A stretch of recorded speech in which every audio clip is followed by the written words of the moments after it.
बिहार दरोगा world history के सबसे इम्पोर्टेंट क्वेश्चन को इस सेशन में हम डिस्कस करेंगे। Hello friends, welcome to the Success केंद्रा।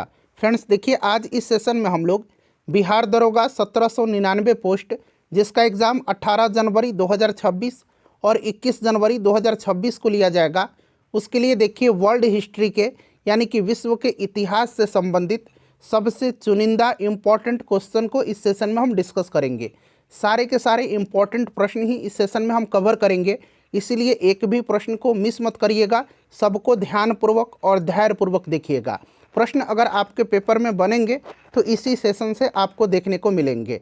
तो चलिए फ्रेंड्स, सेशन स्टार्ट करते हैं। एक बार सभी लोग प्लीज़ पहले सेशन को लाइक कर दीजिए, और जब इसको कंप्लीट देख लीजिएगा, पूरा देख लीजिएगा, तो कम से कम इसको एक ग्रुप में फ्रेंड्स ज़रूर ही शेयर कर दीजिएगा। तो चलिए अब हम लोग स्टार्ट करते हैं आज का सेशन। पहला प्रश्न पढ़ेंगे आज के सेशन का। आप देख सकते हैं पहला प्रश्न ही कितना इम्पोर्टेंट है। पहला प्रश्न है कि किस घटना ने अमेरिका को द्वितीय विश्व युद्ध में शामिल कर दिया। चलिए आंसर सब लोग कमेंट करते चलिएगा, इससे क्या होगा कि आपका रिवीजन होते चलेगा, और साथ ही साथ जो भी मैं एक्सप्लेन करूँगा उसको भी ध्यानपूर्वक सुनिएगा। इस तरह से एक प्रश्न के साथ साथ आपके 2 से 3 प्रश्न जो है कवर होते चलेंगे। चूँकि हम लोग इसमें प्रश्नों की संख्या जो है अगर हम देखें तो जितना मैं एक्सप्लेन करूंगा, इन प्रश्नों की संख्या से 2-3 गुना प्रश्न मैं आपको एक्सप्लेनेशन में बता दूंगा, इसीलिए एक्सप्लेनेशन जरूर सुनिएगा। चलिए सब लोग आंसर कमेंट करिए कि किस घटना ने अमेरिका को द्वितीय विश्व युद्ध में शामिल कर दिया। अब बात यहाँ पर द्वितीय विश्व युद्ध की आई है, तो थोड़ा सा इसके बारे में जान लीजिए। देखिए फ्रेंड्स, द्वितीय विश्व युद्ध की बात करते हैं तो यह युद्ध 6 वर्ष तक चला था। दूसरा विश्व युद्ध जो है यह 6 वर्षों तक 1939 से लेकर के 1945 ईस्वी तक चला था। अच्छा, द्वितीय विश्व युद्ध का तात्कालिक कारण क्या था, ये प्रश्न बार बार पूछा जाता है। द्वितीय विश्व युद्ध का जो तात्कालिक कारण था, ये जर्मनी का पोलैंड पर आक्रमण था।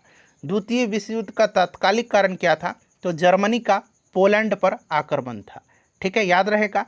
अच्छा फ्रेंड्स, याद रखना है कि जर्मनी ने वर्साई की संधि का उल्लंघन कब किया था। ये प्रश्न बनेगा आपके एग्जाम में कि जर्मनी ने वर्साई की संधि के बारे में हम लोग आगे पढ़ेंगे। ठीक है ना, सिर्फ आपको अभी याद रखना है कि जर्मनी ने वर्साई की संधि का उल्लंघन जो है 1935 ईस्वी में किया था। ठीक है। अच्छा, ये जो दूसरा विश्व युद्ध था, द्वितीय विश्व युद्ध था, दूसरे विश्व युद्ध का ड्रेस रिहर्सल किस घटना को कहा जाता है। द्वितीय विश्व युद्ध का ड्रेस रिहर्सल जो है, या स्पेन का जो गृह युद्ध था, स्पेन का गृह युद्ध, ठीक है ना, स्पेन का जो गृह युद्ध था, इसको दूसरे विश्व युद्ध का ड्रेस रिहर्सल कहा जाता है। ठीक है ना, इसको आप निश्चित रूप से याद रखिएगा। क्लियर, बड़ा इंपॉर्टेंट है। और यहाँ पर देखिए किस घटना ने अमेरिका को द्वितीय विश्व युद्ध में शामिल कर दिया था, तो यह पर्ल हार्बर पर जापानी सैनिक हमला था, जिसके कारण अमेरिका जो है 1941 में द्वितीय विश्व युद्ध में शामिल हो गया। अमेरिका कब द्वितीय विश्व युद्ध में शामिल हुआ था, तो 1941 में, 1941 में शामिल हुआ था। दूसरे विश्व युद्ध के समय अगर पूछा जाए कि अमेरिका का राष्ट्रपति कौन था, तो फ्रैंकलिन डी रूजवेल्ट थे। फ्रैंकलिन डी रूजवेल्ट, आप सिर्फ अगर रूजवेल्ट याद रखेंगे तो भी काम चल जाएगा। फ्रैंकलिन डी रूजवेल्ट थे दूसरे विश्व युद्ध के समय अमेरिका के राष्ट्रपति। तो देखिए इतने सारे आपको पॉइंट्स याद रखने हैं। एक प्रश्न से 5-6 प्रश्न मैंने आपको बता दिया। चलिए फ्रेंड्स, उसके बाद अब नेक्स्ट क्वेश्चन है। देखिए अब प्रथम विश्व युद्ध आ गया है। प्रथम विश्व युद्ध कब लड़ा गया था? चलिए सब लोग इसका आंसर कमेंट करिए। प्रथम विश्व युद्ध जो है ये कब लड़ा गया था?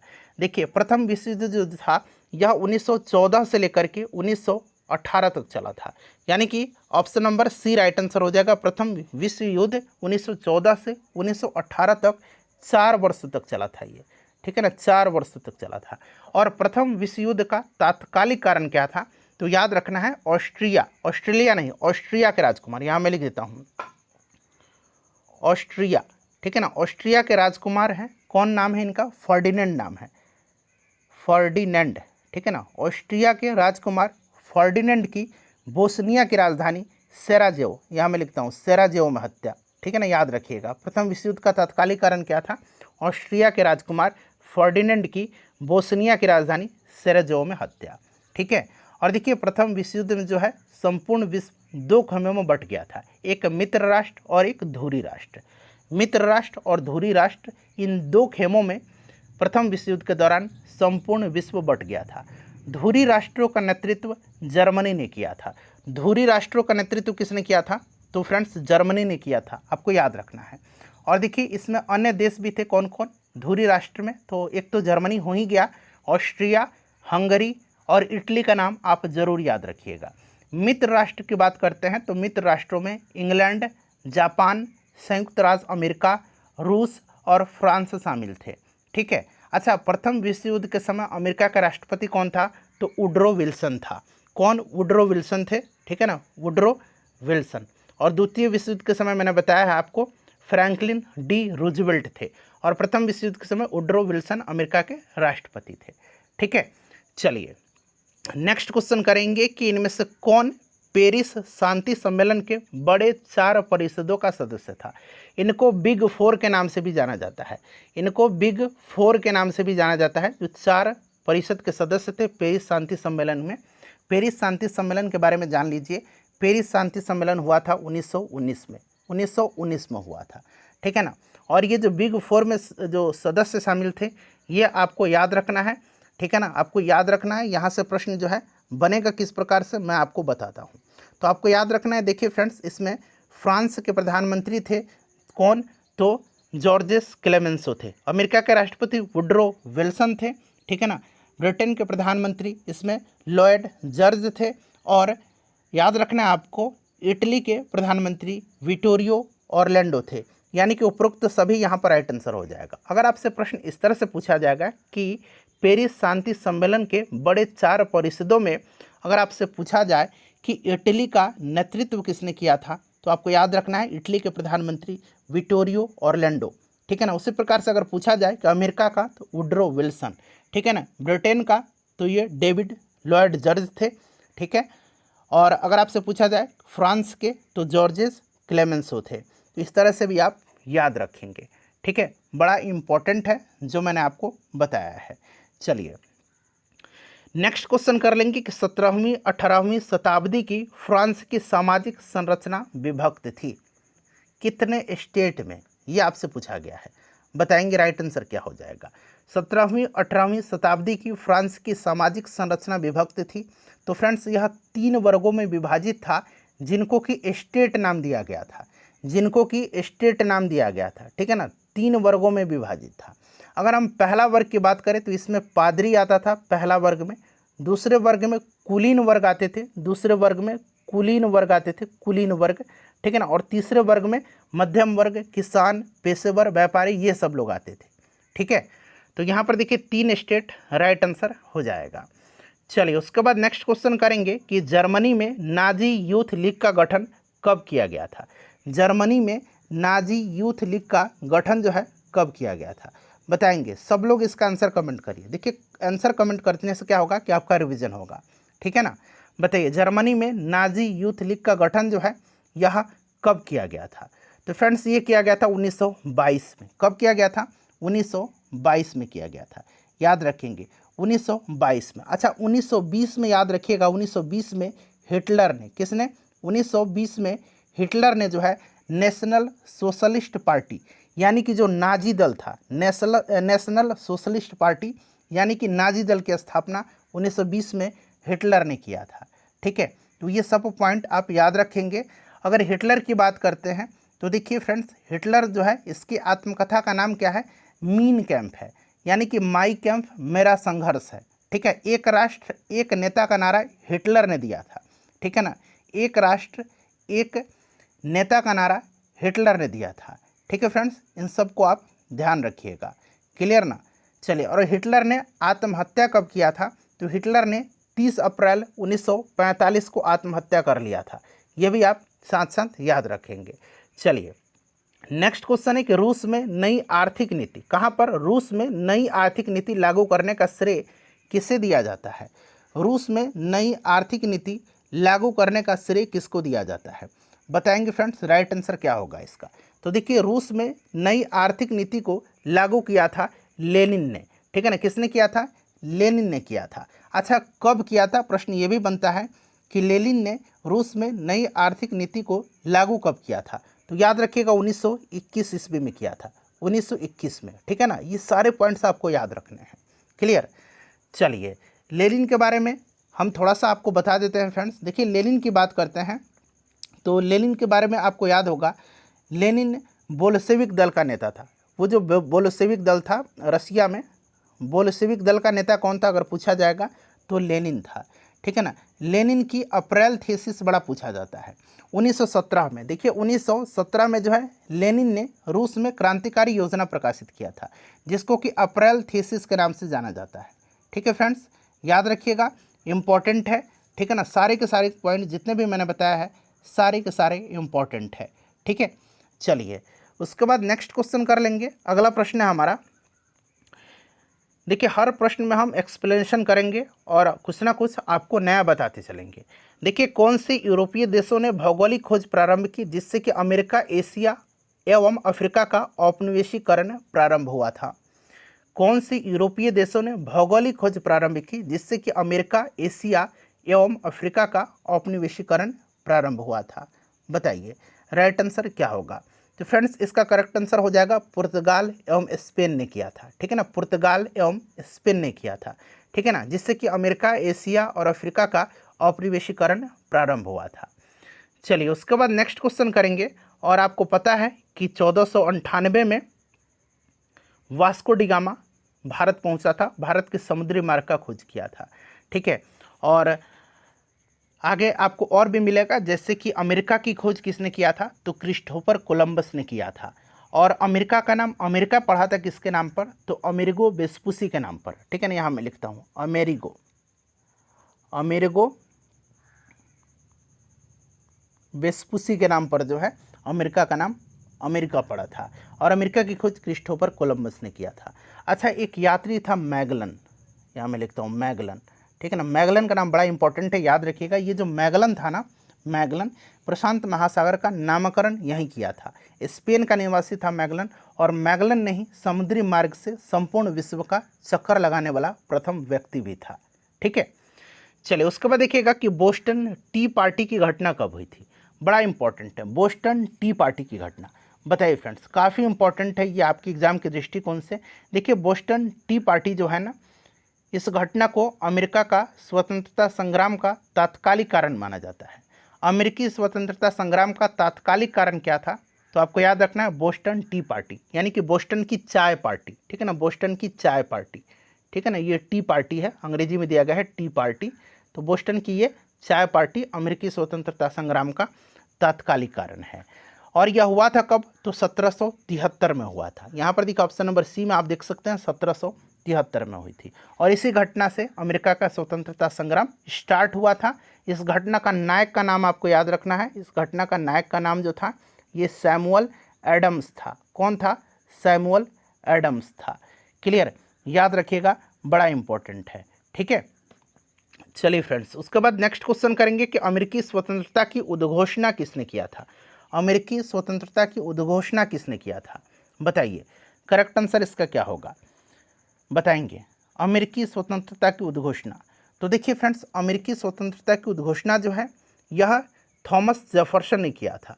थॉमस जेफरसन, ठीक है ना। और याद रखिएगा यह जो मसौदा था अमेरिकी स्वतंत्रता की 5 सदस्यीय समिति के द्वारा तैयार किया गया था और फाइनली इसे 1776 ईस्वी में अपनाया भी गया था, ठीक है। थॉमस जेफरसन का नाम याद रखिएगा।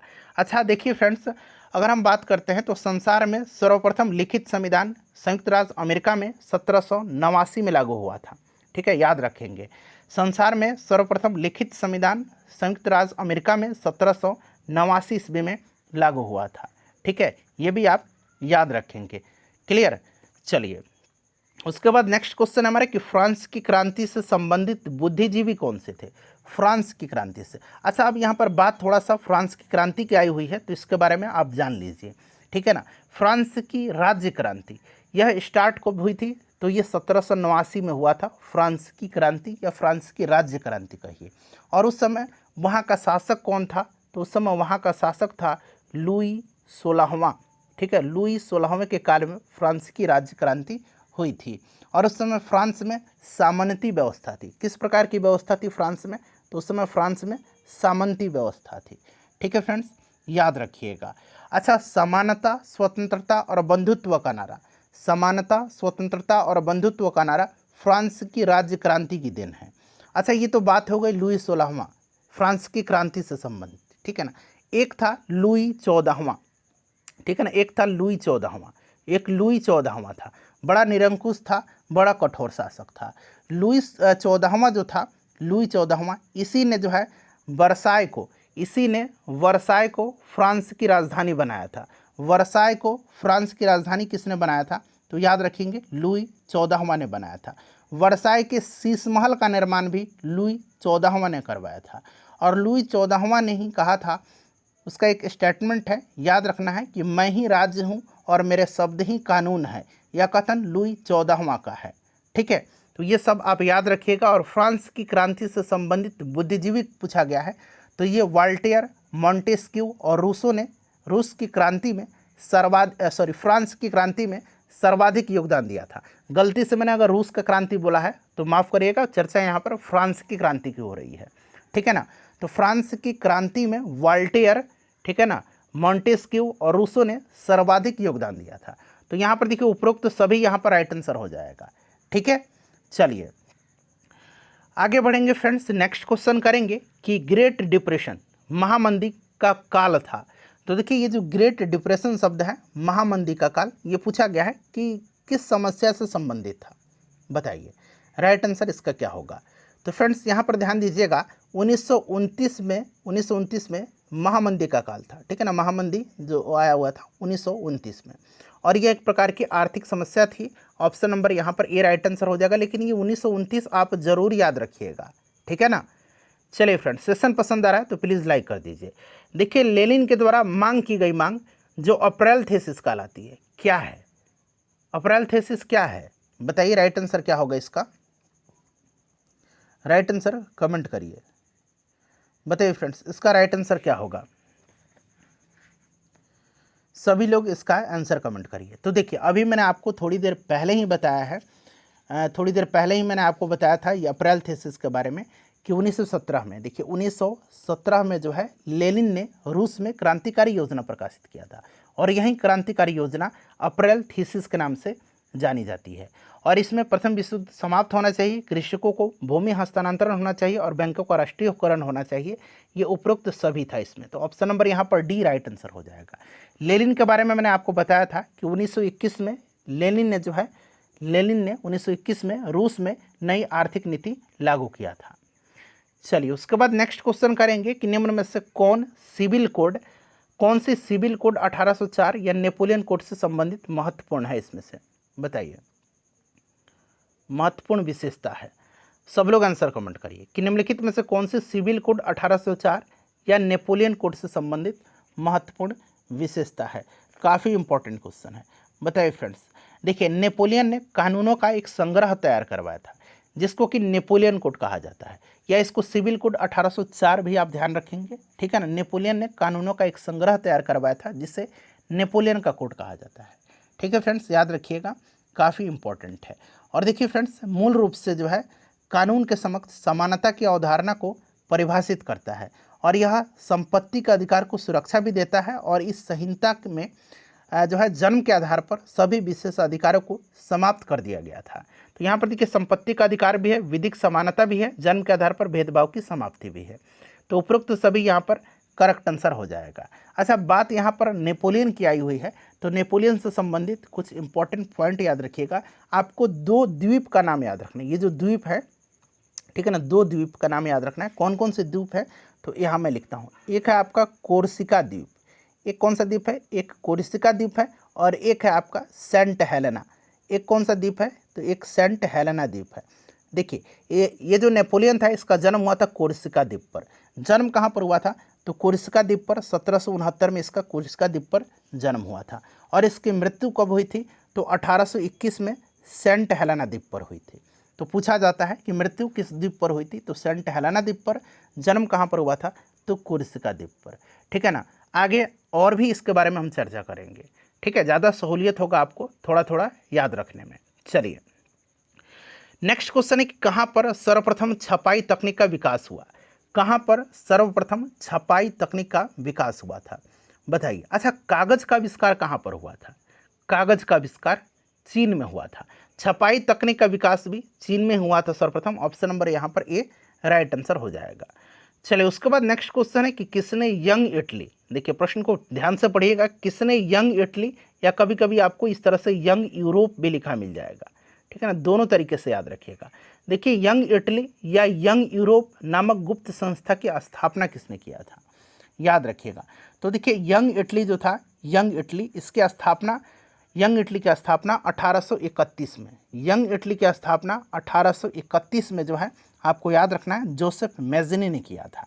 किसने किया था? जोसेफ मैज़िनी ने किया था, ठीक है, जोसेफ मैज़िनी ने किया था। यहाँ पर देखिए गैरिबाल्डी दिया गया है। गैरिबाल्डी जो था इसने लाल कुर्ती नाम से, ठीक है ना, लाल कुर्ती, यहाँ मैं लिखता हूँ लाल कुर्ती नाम से, गैरिबाल्डी ने लाल कुर्ती नाम से जो है सेना का संगठन किया था, ठीक है ना, याद रखिएगा, काफ़ी इंपॉर्टेंट क्वेश्चन है, ठीक है। चलिए और देखिए फ्रेंड्स, इटली के एकीकरण का जनक जो है जोसेफ मैज़िनी को ही माना जाता है इटली के एकीकरण का जनक, ठीक है, इंपॉर्टेंट है, याद रखिएगा।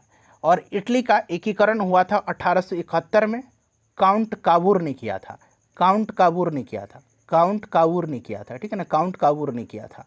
और जनक माना जाता है मैज़िनी को, लेकिन 1871 में इटली का एकीकरण काउंट कावूर ने किया था। चलिए उसके बाद देखिएगा नेक्स्ट क्वेश्चन हमारा आ गया। प्रश्न क्या कह रहा है कि राष्ट्रसंघ के दायित्व को निभाने के लिए किस पैक्ट में विभिन्न देशों ने मिलकर के यह घोषित किया कि युद्ध को राष्ट्रीय नीति का उपकरण न बनाया जाए। राष्ट्रसंघ के दायित्व को निभाने के लिए किस पैक्ट में विभिन्न देशों ने मिलकर के यह घोषित किया था कि युद्ध को राष्ट्रीय नीति का उपकरण न बनाया जाए, बताएंगे इसका राइट आंसर क्या होगा। तो फ्रेंड्स यह जो आपका पैक्ट था यह कैलॉग-ब्रियंट पैक्ट था, ठीक है ना, कैलॉग-ब्रियंट पैक्ट था।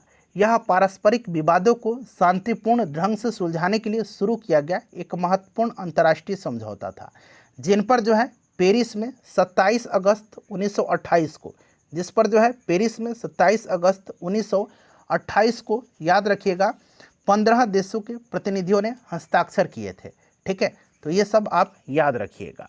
चलिए उसके बाद नेक्स्ट क्वेश्चन है कि औद्योगिक क्रांति के संदर्भ में कोर्डिंग शब्द किसे इंगित करता है, बताइए। औद्योगिक क्रांति के संदर्भ में ये जो कोर्डिंग शब्द है यह किसे इंगित करता है। अच्छा, बात यहाँ पर औद्योगिक क्रांति की आ गई है, तो क्या आप औद्योगिक क्रांति के बारे में जानना नहीं चाहेंगे? बिल्कुल, देखिए औद्योगिक क्रांति की शुरुआत पूछा जाएगा कहाँ पर हुई थी, तो इंग्लैंड में औद्योगिक क्रांति की शुरुआत हुई थी। क्यों हुई थी? तो क्योंकि इंग्लैंड के पास उपनिवेशों के कारण कच्चे माल और पूंजी की अधिकता थी। इंग्लैंड में औद्योगिक क्रांति की शुरुआत किस उद्योग से हुई थी, ये भी प्रश्न बनता है। तो इंग्लैंड में औद्योगिक क्रांति की शुरुआत जो है यह सूती वस्त्र उद्योग से, सूती कपड़ा उद्योग से हुआ था, ठीक है, याद रखिएगा। और फ्रेंड्स एक और इम्पॉर्टेंट पॉइंट्स आपको याद रखना है कि औद्योगिक क्रांति की दौड़ में जर्मनी जो था, औद्योगिक क्रांति की दौड़ में जर्मनी इंग्लैंड का प्रतिद्वंदी था, ठीक है। चलिए, और औद्योगिक क्रांति के समय बहुत सारे आविष्कार भी हुए थे, आगे मैं आपको बताऊंगा, ठीक है। चलिए, औद्योगिक क्रांति के संदर्भ में कोडिंग शब्द किसे इंगित करता है, तो उस प्रक्रिया को, यहाँ उस बना लीजिएगा, उस प्रक्रिया को जिसमें कपास या उसकी कटाई की जाती है। चलिए उसके बाद नेक्स्ट क्वेश्चन करेंगे फ्रेंड्स। अगला प्रश्न हमारा आ गया। प्रश्न है कि संयुक्त राष्ट्र संघ यानी कि यूएनओ के संविधान चार्टर में कुल कितने अनुच्छेद तथा अध्याय हैं, कितने अनुच्छेद तथा अध्याय हैं संयुक्त राष्ट्र के संविधान के चार्टर में। देखिए बात संयुक्त राष्ट्र संघ की आई हुई है, तो आपको पता है ना संयुक्त राष्ट्र संघ की स्थापना कब हुई थी, तो फ्रेंड्स 24 अक्टूबर 1945 को इसकी स्थापना हुई थी। ये आपको रटना है, याद रखना है, ठीक है ना। और देखिए फ्रेंड्स इसके संविधान चार्टर में कुल कितने अनुच्छेद हैं और कितने अध्याय हैं, तो 111 अनुच्छेद हैं और 19 अध्याय हैं, यानी कि ऑप्शन बी यहाँ पर राइट आंसर बिल्कुल हो जाएगा। चलिए उसके बाद नेक्स्ट क्वेश्चन करेंगे फ्रेंड्स। अगला प्रश्न है कि ब्रेटन वुड्स सम्मेलन का मुख्य उद्देश्य क्या था। अब यहाँ पर देखिए बात ब्रेटन वुड्स की आई हुई है। अच्छा, ब्रेटन वुड्स सम्मेलन की बात करते हैं, तो ब्रेटन वुड्स सम्मेलन 1944 में हुआ था, 1944 में, याद रखिएगा 1944 में। और 44 देशों के, याद रखिएगा 44 देशों के प्रतिनिधि जो थे इस सम्मेलन में हिस्सा लिए थे, शामिल हुए थे, ठीक है। आर्थिक व्यवस्था और अंतर्राष्ट्रीय सहयोग की एक ऐसी प्रणाली का विकास करना था, उस पर ये सहमत हुए थे जो देशों के युद्ध की तबाही से उबारने और दीर्घकालिक वैश्विक विकास को बढ़ावा देने में मदद करेगी, ठीक है ना, यही इसका मुख्य उद्देश्य था। तो यहाँ पर देखेंगे औद्योगिक विश्व में आर्थिक स्थिरता और पूर्ण रोजगार, विश्व व्यापार संगठन के माध्यम से वैश्विक आर्थिक स्थिरता लाना और द्वितीय विश्व युद्ध में उपजी आर्थिक मंदी को कम करना। तो उपरोक्त सभी यहाँ पर इसका राइट आंसर हो जाएगा। अच्छा फ्रेंड्स, ब्रेटन वुड्स ट्विन के नाम से किसको जाना जाता है, ये भी प्रश्न बनता है। ब्रेटन वुड ट्विन के नाम से किसको जाना जाता है? तो ब्रेटन वुड ट्विन के नाम से जाना जाता है किसको? वर्ल्ड बैंक और IMF को। वर्ल्ड बैंक और IMF को, यानी कि विश्व बैंक और अंतर्राष्ट्रीय मुद्रा कोष को। ठीक है ना। चलिए नेक्स्ट क्वेश्चन है कि चीनी लोक गणराज्य की स्थापना किस वर्ष हुई थी? चीनी लोक गणराज्य की स्थापना किस वर्ष हुई थी? अच्छा यहाँ पर ध्यान दीजिएगा फ्रेंड्स, अगर आपसे पूछा जाए कि चीन का राष्ट्रपिता किसको कहा जाता है? चीन का राष्ट्रपिता कहा जाता है सन यात सेन को। किनको कहा जाता है चीन का राष्ट्रपिता? सन यात सेन को कहा जाता है। ठीक है ना, सन यात सेन को चीन का राष्ट्रपिता कहा जाता है। ठीक है, याद रखिएगा, राष्ट्रपिता चीन का कहा जाता है सन यात सेन को। क्लियर। और यहाँ पर पूछा गया है कि चीनी लोक गणराज्य की स्थापना किस वर्ष हुई थी? तो 1949 में हुई थी। ऑप्शन डी में आप देख सकते हैं 1949 में हुई थी। ठीक है, 1949 में माओ त्से तुंग के नेतृत्व में, माओ त्से तुंग के नेतृत्व में 1939 में जनवादी गणराज्य की स्थापना चीन में किया गया था। ठीक है, चीन को एशिया का मरीज भी कहा जाता है, इस चीज़ को आप याद रखिएगा। और चीन की कम्युनिस्ट पार्टी की स्थापना अगर पूछा जाए कब हुआ था, चीन की जो कम्युनिस्ट पार्टी है इसकी स्थापना 1921 में हुई थी, ये भी आप ध्यान रखेंगे। ठीक है, इस चीज़ को आप याद रखिएगा, काफ़ी इम्पोर्टेंट है। चलिए, चीन में गृह युद्ध की शुरुआत कब हुई थी? तो गृह युद्ध की शुरुआत चीन में 1928 में हुई थी। चलिए नेक्स्ट क्वेश्चन करेंगे कि औद्योगिक क्रांति के उत्थान में किस कारक ने सहायक भूमिका निभाया था?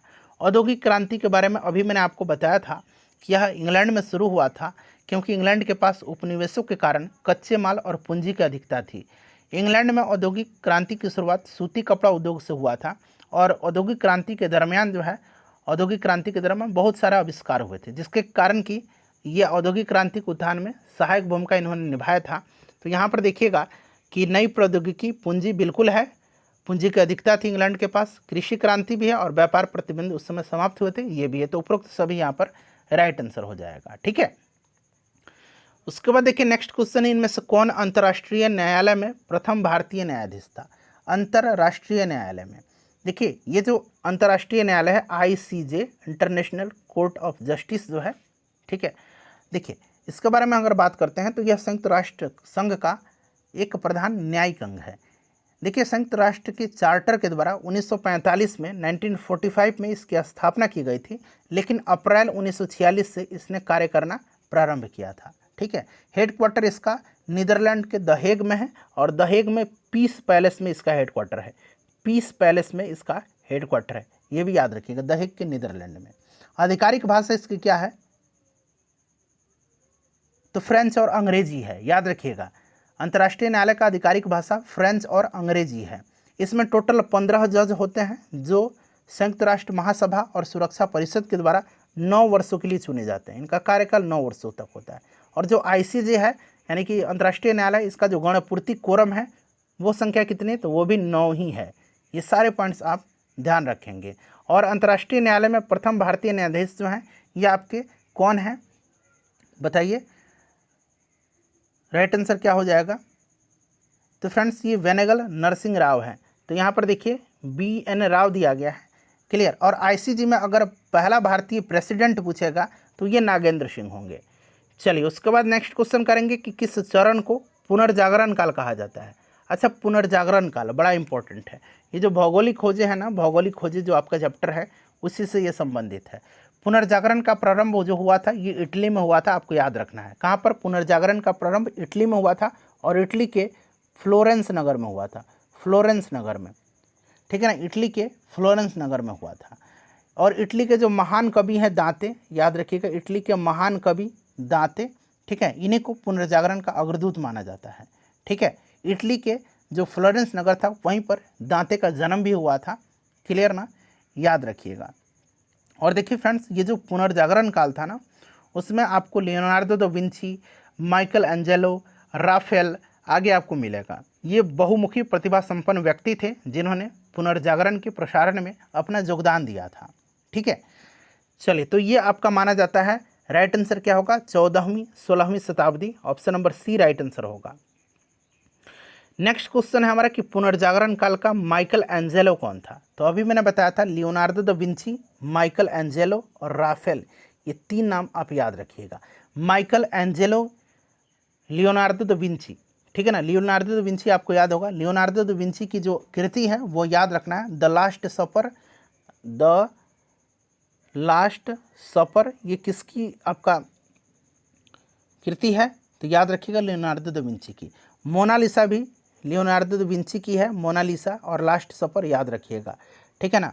माइकल एंजेलो की बात करते हैं तो माइकल एंजेलो का आपको याद रखना है, Michelangelo the last judgement और the fall of man, the last judgement और द फॉल ऑफ मैन ये माइकल एंजेलो की है, ठीक है। इस चीज़ को आप याद रखिएगा, काफ़ी इम्पोर्टेंट है। और देखिए फ्रेंड्स, जीसस क्राइस्ट की माता मैडोना का चित्र राफेल ने बनाया था। और देखिए माइकल एंजेलो एक चित्रकार थे, option number C right answer हो जाएगा, ठीक है ना।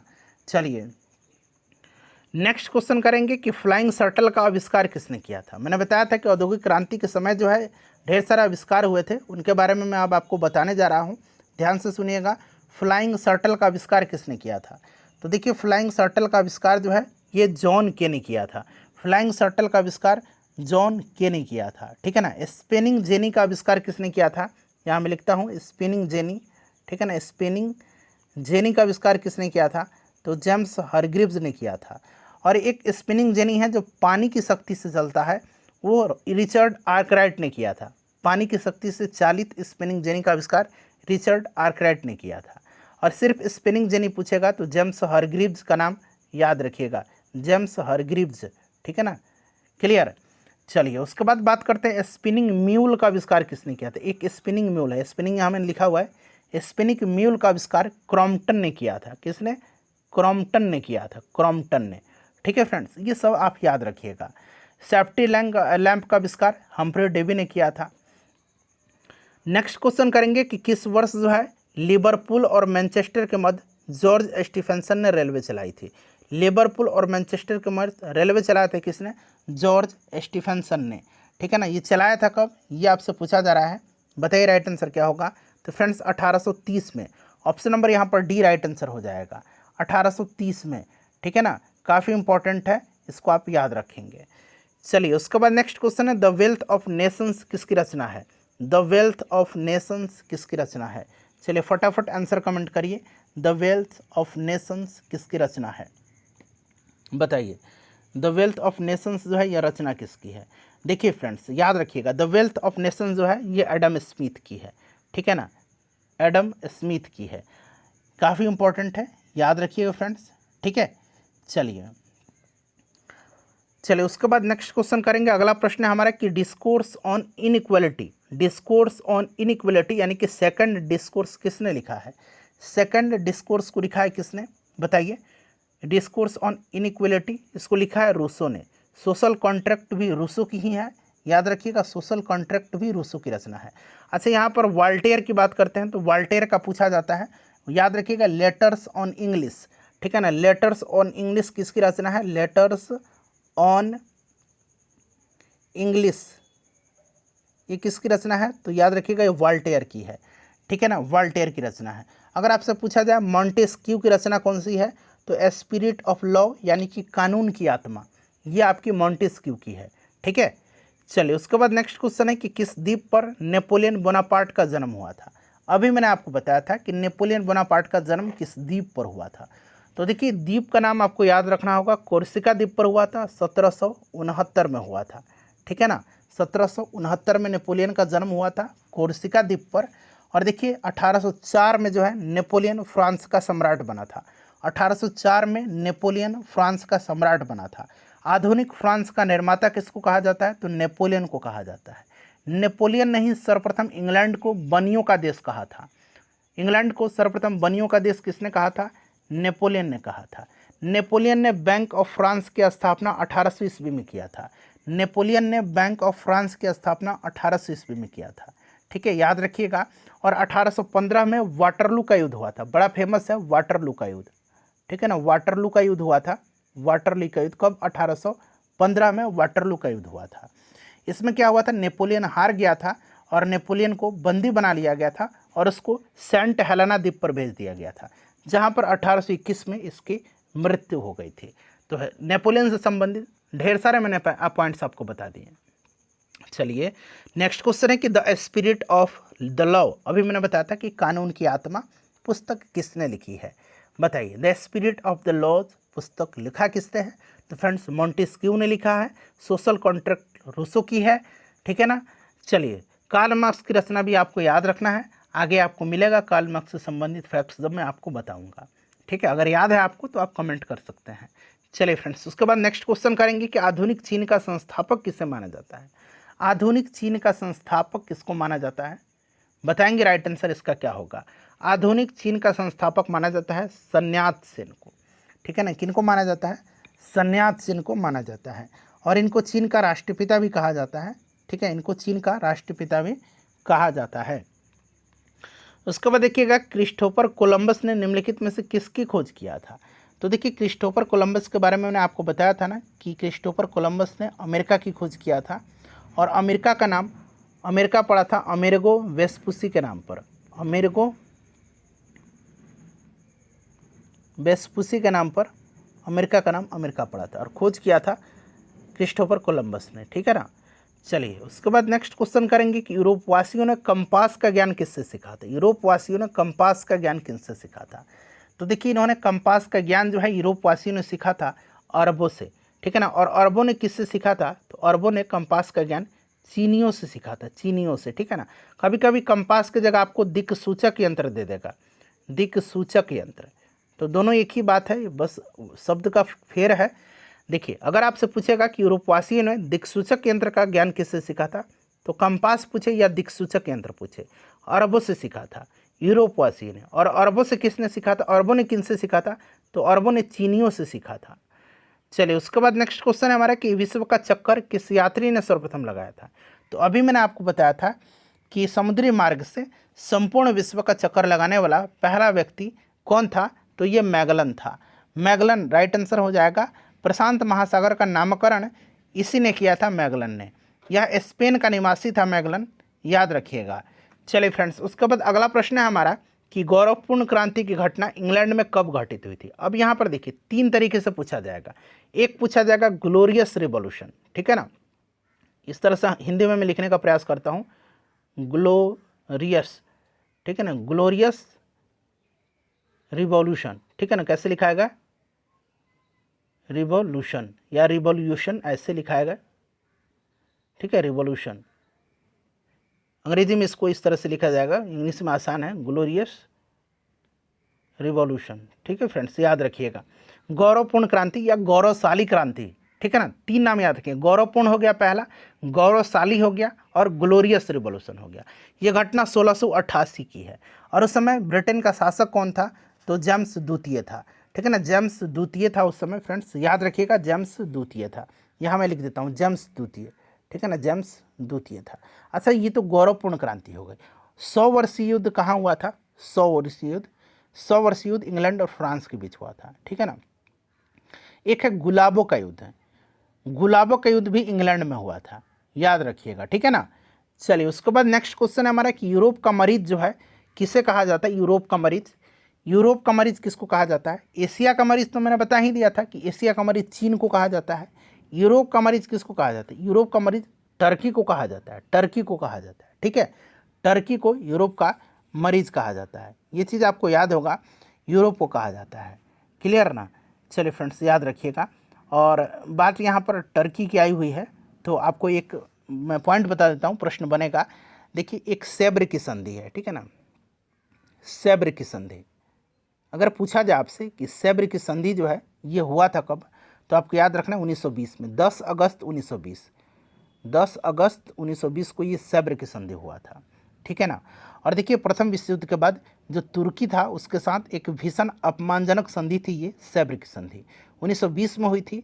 मुस्तफ़ा कमाल पाशा ने इसको मानने से इनकार कर दिया था, ठीक है। आधुनिक तुर्की का निर्माता मुस्तफ़ा कमाल पाशा को माना जाता है, इस चीज़ को भी आप याद रखिएगा, ठीक है ना। पूछा जाएगा कि सैब्र की संधि किसके साथ हुई थी, तो तुर्की के साथ हुई थी, क्लियर। चलिए, और यूरोप का मरीज तुर्की को कहा जाता है। नेक्स्ट क्वेश्चन करेंगे कि यूरोप का संस्था, यंग यूरोप, देखिए यंग इटली और यंग यूरोप मैंने बताया था ना, तो देखिए यहाँ पर प्रश्न आ गया यंग यूरोप करके पूछा गया है। यंग इटली भी पूछता तो भी आपको याद रखना है कि यंग इटली मैंने बताया था 1831 में जोसेफ मैज़िनी ने किया था, ठीक है, जोसेफ मैज़िनी ने किया था। चलिए उसके बाद फ्रेंड्स नेक्स्ट क्वेश्चन कर लेंगे। और देखिए फ्रेंड्स मैज़िनी का ही स्टेटमेंट है, जोसेफ मैज़िनी का, कि यदि समाज में क्रांति लानी हो तो क्रांति का नेतृत्व नव युवकों के हाथ में दे दो। यह स्टेटमेंट मैज़िनी का है।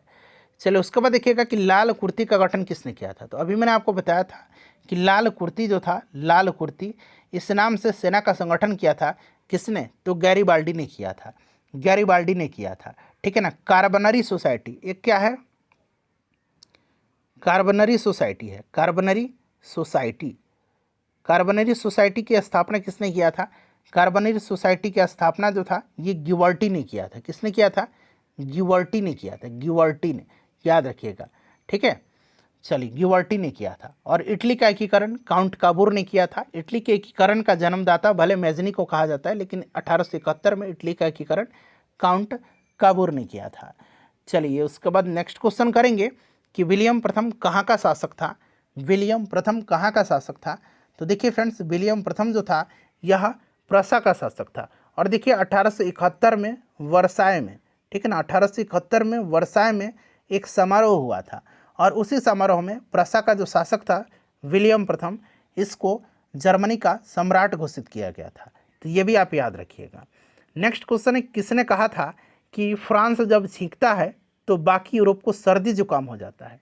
यह स्टेटमेंट किसका है, किसने कहा था कि फ्रांस जब छींकता है तो बाकी यूरोप को सर्दी जुकाम हो जाता है। यह स्टेटमेंट जो है यह मेटरनिक का है। किसका है, मेटरनिक का है, याद रखिएगा, मेटरनिक राइट आंसर हो जाएगा। चलिए फ्रेंड्स उसके बाद नेक्स्ट क्वेश्चन करेंगे कि चार्टिस्ट आंदोलन कहाँ हुआ था। चार्टिस्ट आंदोलन है, बड़ा इंपॉर्टेंट है चार्टिस्ट आंदोलन। देखिए चार्टिस्ट आंदोलन जो है ये इंग्लैंड में हुआ था। 1838 में जो है इसकी शुरुआत इंग्लैंड में हुई थी, क्योंकि वहाँ पर जो श्रमिक वर्ग थे उन्हीं के द्वारा चलाया गया था, ठीक है ना। और देखिए विश्व का यह प्रथम श्रमिक आंदोलन था और इसकी शुरुआत लंदन श्रमिक संघ ने किया था, ठीक है ना, चार्टिस्ट आंदोलन का। तो याद रखिएगा, तो इंग्लैंड यहाँ पर राइट आंसर होगा। नेक्स्ट क्वेश्चन हमारा कि जर्मन राइन राज्य का निर्माण किसने किया था, जर्मन राइन राज्य का निर्माण किसने किया था। दरअसल देखिए फ्रेंड्स राइन नदी का जो आसपास का क्षेत्र था उसको संगठित करके, ठीक है ना, एक संघ बनाया, राइन संघ, जिससे हुआ था क्या कि वहाँ के लोगों में जो राष्ट्रीय भावना थी वो जागृत हुई थी। और राइन राज्य का निर्माण जो है यह नेपोलियन बोनापार्ट ने किया था, ठीक है ना। चलो उसके बाद देखिएगा कि नेपोलियन बोनापार्ट ने स्वयं को फ्रांस का सम्राट किस वर्ष घोषित किया था। तो मैंने अभी आपको बताया था कि नेपोलियन ने फ्रांस का सम्राट स्वयं को कब घोषित किया था, तो 1804 में घोषित किया था। 1804 यहाँ पर राइट आंसर हो जाएगा। आधुनिक फ्रांस का निर्माता इसको माना जाता है। नेपोलियन ने ही सर्वप्रथम इंग्लैंड को बनियों का देश कहा था, ठीक है ना। इतने सारे पॉइंट्स मैंने आपको बताया है, इस चीज़ को आप याद रखिएगा। चलिए फ्रेंड्स उसके बाद नेक्स्ट क्वेश्चन करेंगे कि फ्रांस की राज्य क्रांति 1789 ईस्वी में किसके शासनकाल में हुई थी। तो मैंने बताया था कि फ्रांस की राज्य क्रांति 1789 में हुई थी और किसके शासनकाल में हुई थी ये आपसे पूछा जा रहा है। तो लुई 16वां, ठीक है ना, लुई 16वां कहाँ पर दिया गया है, ये रहा लुई 16वां, ठीक है ना, लुई 16वें के शासनकाल में। क्लियर। समानता, स्वतंत्रता और बंधुत्व का नारा फ्रांस की राज्य क्रांति की देन है, याद रखिएगा, इंपॉर्टेंट है, ठीक है। चलिए फ्रेंड्स उसके बाद नेक्स्ट क्वेश्चन करेंगे कि लेटर्स ऑन इंग्लिश किसकी रचना है। तो अभी मैंने आपको बताया था कि लेटर्स ऑन इंग्लिश किसकी रचना है, बताइए राइट आंसर, फटाफट कमेंट करिए। तो ये वॉल्टेयर की रचना है, लेटर्स ऑन इंग्लिश, ठीक है ना। चलिए लेटर्स ऑन इंग्लिश वॉल्टेयर की रचना है, अभी मैंने आपको बताया है। और मॉन्टेस्क्यू की रचना जो है स्पिरिट ऑफ लव है, ठीक है ना, कानून की आत्मा। रूसो की रचना सोशल कॉन्ट्रैक्ट है। चलिए उसके बाद नेक्स्ट क्वेश्चन कर लेंगे। अगला प्रश्न हमारा है कि लेनिन ने नई आर्थिक नीति की स्थापना यानी कि घोषणा कब किया था। ये प्रश्न मैंने बनाया था आपको कि 1921 में लेनिन ने जो है रूस में नई आर्थिक नीति की लागू किया था 1921 में, ठीक है। चलिए उसके बाद देखिए सोशल कॉन्ट्रैक्ट किसकी रचना है, अभी बता ही दिया था, रूसो की रचना है सोशल कॉन्ट्रैक्ट। चलिए उसके बाद देखिएगा कि वार एंड पीस किसकी रचना है, वार एंड पीस किसकी रचना है, बताइए। वार एंड पीस जो है यह लियो टॉल्स्टॉय की रचना है, ठीक है। चलिए उसके बाद देखिएगा नेक्स्ट क्वेश्चन है हमारा कि 1917 की बोल्शेविक क्रांति का नेतृत्व किसने किया था। बोल्शेविक क्रांति का नेतृत्व बताइए, राइट आंसर क्या होगा। बोल्शेविक क्रांति का नेतृत्व किसने किया था, बड़ा इंपॉर्टेंट है। बोल्शेविक क्रांति का नेतृत्व किसने किया था बताइए। तो देखिए बोल्शेविक क्रांति का नेता लेनिन था, तो लेनिन ने ही किया था, ठीक है ना। इस चीज़ को आप याद रखिएगा, काफ़ी इंपॉर्टेंट है। और रूस की क्रांति का तत्कालिक कारण अगर पूछा जाएगा तो ये भी याद रखिएगा, प्रथम विश्व युद्ध में रूस की पराजय थी। 1917 में रूस प्रथम विश्व युद्ध से अलग हो गया था, ये सब आप याद रखिएगा, ठीक है। चलिए अब आगे बढ़ेंगे फ्रेंड्स, अब नेक्स्ट क्वेश्चन कर लेंगे हम लोग।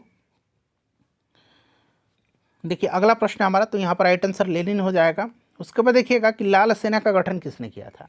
लाल सेना का गठन किसने किया था, लाल सेना का गठन किसने किया था बताइए। लाल सेना का गठन, राइट आंसर जल्दी से कमेंट करिए कि लाल सेना का गठन किसने किया था। तो ये ट्राटस्की ने किया था, ठीक है ना। ट्राटस्की ने लाल सेना का गठन किया था। और लेनिन ने चेका का संगठन किया था। चेका का संगठन किसने किया था, चेका का संगठन तो लेनिन ने किया था, ये भी याद रखिएगा। स्टालिन को क्या माना जाता है, आधुनिक रूस का निर्माता माना जाता है। स्टालिन को आधुनिक रूस का निर्माता माना जाता है, स्टालिन का। लेनिन की मृत्यु के बारे में भी जान लीजिए, कहीं प्रश्न बन जाए। लेनिन की मृत्यु 1924 में हुई थी, ठीक है ना। 1924 में लेनिन की मृत्यु हुई थी। चलिए नेक्स्ट क्वेश्चन है हमारा, नेक्स्ट क्वेश्चन है कि निहिलिस्ट आंदोलन कहाँ पर हुआ था। निहिलिस्ट आंदोलन, निहिलिस्ट आंदोलन कहाँ पर हुआ था। देखिए निहिलिस्ट आंदोलन जो है ये कहाँ पर हुआ था, तो फ्रेंड्स ये रूस में हुआ था। निहिलिस्ट आंदोलन याद रखिएगा। निहिलिस्ट आंदोलन कहाँ पर हुआ था, तो फ्रेंड्स ये रसिया में हुआ था। चलिए उसके बाद देखिएगा कि वैज्ञानिक समाजवाद का संस्थापक निम्न में से कौन था। वैज्ञानिक समाजवाद का संस्थापक बताइए, वैज्ञानिक समाजवाद का संस्थापक कौन था। तो वैज्ञानिक समाजवाद का संस्थापक जल्दी से कमेंट करिए। वैज्ञानिक समाजवाद का संस्थापक कार्ल मार्क्स था। कार्ल मार्क्स राइट आंसर हो जाएगा। कार्ल मार्क्स जर्मनी के निवासी थे, याद रखिएगा। कार्ल मार्क्स ने दास कैपिटल और कम्युनिस्ट मैनिफेस्टो नामक पुस्तक लिखी थी। अच्छा आदर्शवादी समाज का अगर पूछा जाए तो ये रॉबर्ट ओवन को माना जाता है, रॉबर्ट ओवन को आदर्शवादी समाज का। चलिए उसके बाद देखिएगा कि आधुनिक रूस का निर्माता किसे माना जाता है।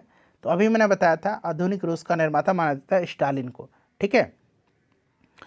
उसके बाद देखिए मीन कैंप निम्नलिखित में से किसकी आत्मकथा है। मीन कैंप जो है ये किसकी आत्मकथा है, मीन कैंप जो है ये किसकी आत्मकथा है, चलिए बताइए फटाफट। मीन कैंप किसकी आत्मकथा है, तो ये हिटलर की आत्मकथा है। हिटलर यहाँ पर राइट आंसर हो जाएगा, ठीक है ना। हिटलर करेक्ट आंसर हो जाएगा, काफ़ी इंपॉर्टेंट है। हिटलर का जन्म 1889 में हुआ था और हिटलर ने आत्महत्या किया था 1945 में 30 अप्रैल के दिन। 30 अप्रैल 1945 को हिटलर ने आत्महत्या कर लिया था, ठीक है। चलिए अगला प्रश्न है हमारा कि इटली के एकीकरण का जनक किसे माना जाता है। तो इटली के एकीकरण का जनक मैंने आपको बताया था ना, इटली के एकीकरण का जनक माना जाता है जोसेफ मैज़नी को। लेकिन इटली का एकीकरण जो है 1871 में जो है काउंट काबूर ने किया था, ठीक है ना। काउंट काबूर ने किया था। जनक माना जाता है किसको, जोसेफ मैज़नी को, ठीक है। चलिए उसके बाद नेक्स्ट क्वेश्चन है कि हिंद चीन में कौन से देश शामिल नहीं है। देखिए पूछा गया है बिहार पुलिस में प्रश्न कि हिंद चीन में कौन से देश शामिल हैं। हिंद चीन इंडो चाइना में तो लाओस, कंबोडिया और वियतनाम, ये तीनों शामिल हैं हिंद चीन में, शामिल नहीं है। तो चूंकि ये तीनों शामिल हैं तो इनमें से कोई नहीं राइट आंसर होगा, ठीक है ना।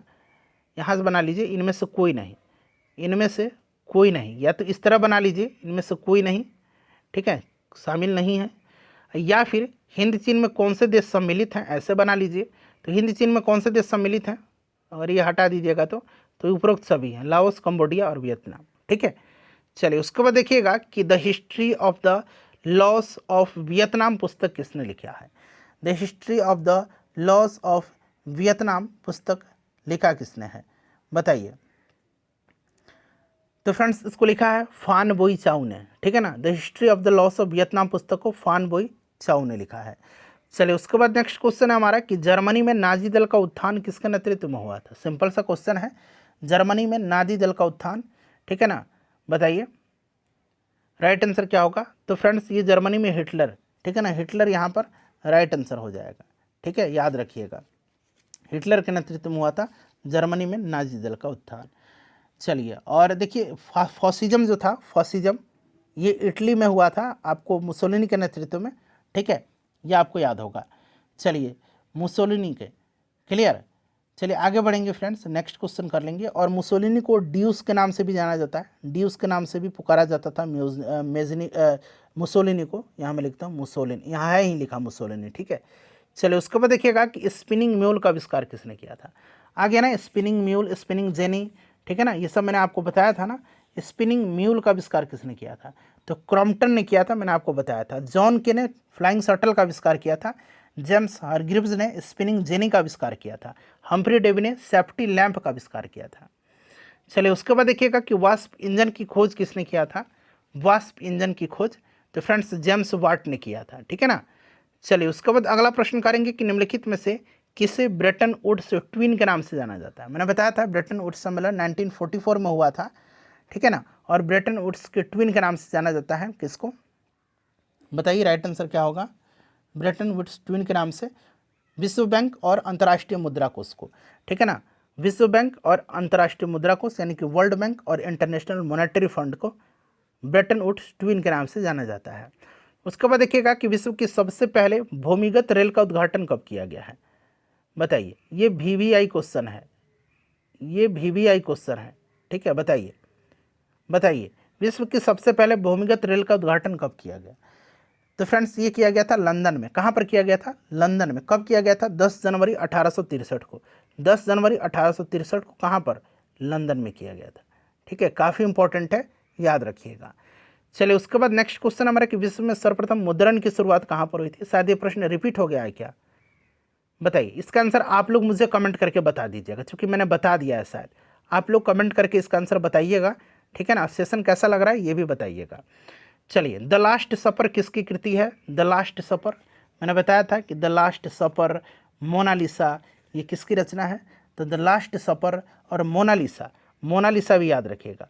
द लास्ट सपर और एक मोनालिसा है, ये लियोनार्डो दा विंची की है, ठीक है ना, लियोनार्डो दा विंची की है। माइकल एंजेलो का मैंने बताया था, माइकल एंजेलो का द लास्ट जजमेंट, ठीक है ना। यहाँ थोड़ा सा इंतजार करिए, मैं लिख देता हूँ the last judgement, the last judgement और द फॉल ऑफ मैन, ठीक है ना। द लास्ट जजमेंट और द फॉल ऑफ मैन ये किसकी है, तो फ्रेंड्स ये माइकल एंजेलो की है, माइकल एंजेलो की है, ठीक है। चलिए ऑप्शन नंबर यहाँ पर तो सी राइट आंसर होगा। चलिए उसके बाद देखिएगा कि द लास्ट जजमेंट और द फॉल ऑफ मैन, देखिए मिल ही गया, माइकल एंजेलो करेक्ट आंसर हो जाएगा। चलिए उसके बाद देखिएगा कि रोमियो एंड जूलियट किसकी अमर कृति है।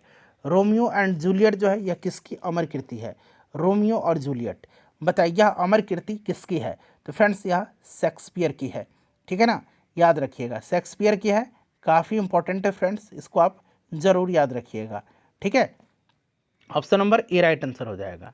चलिए उसके बाद देखिए नेपोलियन ने बैंक ऑफ फ्रांस की स्थापना कब किया था। नेपोलियन ने बैंक ऑफ फ्रांस की स्थापना कब किया था, सब पॉइंट मैंने आपको डिस्कस करा दिया है, बताइए।